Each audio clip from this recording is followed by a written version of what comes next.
Okay hi everyone. सो आज हम HCV का क्वेश्चन नंबर 16 डिस्कस करेंगे। So it says consider a capacitor charging circuit let Q1 be the charge given to the capacitor in a time interval of 10 millisecond and Q2 be the charge given in the next time interval of 10 millisecond. Let 10 microcoulomb charge be deposited in a time interval T1 and the next 10 microcoulomb charge is deposited in the next time interval T2. So basically हमें Q1, Q2, T1 and T2 को आपस में compare करना है। सो काफ़ी simple सा question है। Let's say हमारे पास एक कैपेसिटर है, इसका कैपेसिटेंस C है और इसको हम चार्ज करना चाहते हैं। सो इस तरह से हम उसे एक बैटरी से कनेक्ट कर देंगे। लेट्स से जो बैटरी है उसका EMF V वोल्ट है, जो रेजिस्टेंस है दैट इज़ R।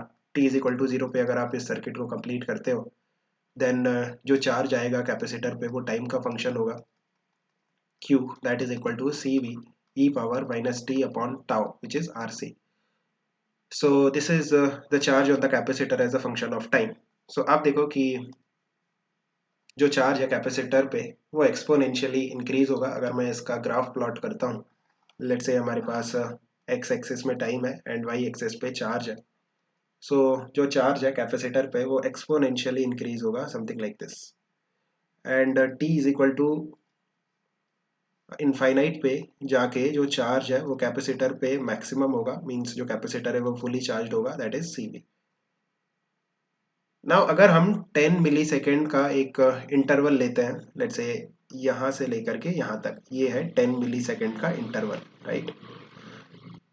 सो इस टाइम में कैपेसिटर में कितना चार्ज इंक्रीज हुआ, दैट इज Q1। सो अगर आप इसको इस तरह से प्लॉट करते हो, लाइक इस तरह से एक्सटेंड करते हो, देन इस टाइम इंटरवल पे जो चार्ज इंक्रीज हुआ है कैपेसिटर पे उसकी वैल्यू कितनी है Q1। So this charge is Q1। अब अगर मैं नेक्स्ट 10 मिली सेकेंड लेता हूं, नेक्स्ट 10 मिली सेकेंड का टाइम इंटरवल लेते हैं। सो इस टाइम इंटरवल में कितना चार्ज कैपेसिटर पे इंक्रीज हुआ। सो अगेन आपको इस तरह से ड्रॉ करना पड़ेगा। देन यहां से आप वाई एक्सिस पे देखो कितना इंटरसेप्ट आ रहा है, something like this. So this is your Q2, right? This is your Q2. Q2 is the charge जो कि next 10 मिली सेकेंड में कैपेसिटर पे डिपॉजिट होगा। सो अगर आप Q1 एंड Q2 को कंपेयर करते हो then of course Q1 is higher from the figure, you can say Q1 will be higher then Q2। ऐसा क्यों हो रहा है? बिकॉज जो रेट है चार्ज के डिपॉजिट होने का वो डिक्रीज हो रहा है कंटिन्यूअसली। जिस रेट से कैपेसिटर की प्लेट्स पे चार्ज डिपॉजिट हो रहा है वो रेट कंटिन्यूअसली डिक्रीज हो रहा है, राइट।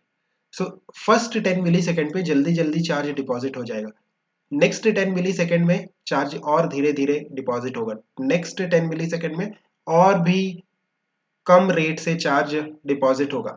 सो जितना 10 मिली सेकेंड का इंटरवल हम आगे बढ़ाते जाएंगे जो चार्ज के डिपॉजिट होने का रेट है वो उतना ही डिक्रीज होता जाएगा। सो Q1 एंड Q2 को आप इजीली कंपेयर कर सकते हो, T1 और T2 को भी इजीली कंपेयर कर सकते हो। अगेन आप ग्राफ बनाओ समथिंग लाइक दिस। नाउ इस बार हम क्या करेंगे,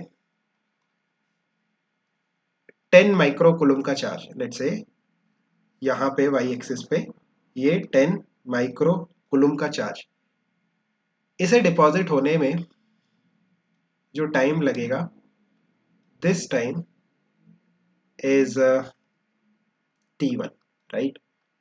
नाउ अगेन हम 10 माइक्रो कुलम का इंटरवल लेंगे, 10 माइक्रो कुलम का। नाउ ये वाला जो चार्ज है इसे डिपॉजिट होने में जो टाइम लगेगा this will be your T2। Now you can again compare T1 and T2, T2 will be higher than T1। ऐसा क्यों? बिकॉज अगेन जो रेट है चार्ज के डिपॉजिट होने का वो कंटिन्यूअसली डिक्रीज हो रहा है। सो जो पहले 10 माइक्रो कुलम है वो कम टाइम में डिपॉजिट हो जाएगा, राइट। बट जो नेक्स्ट 10 माइक्रो कुलम है उसको डिपॉजिट होने में काफी ज्यादा समय लगेगा बिकॉज जो चार्ज के डिपॉजिट होने का रेट है ना वो कंटिन्यूअसली कम होते जा रहा है। Hope you have understood. Keep working hard, best of luck, bye.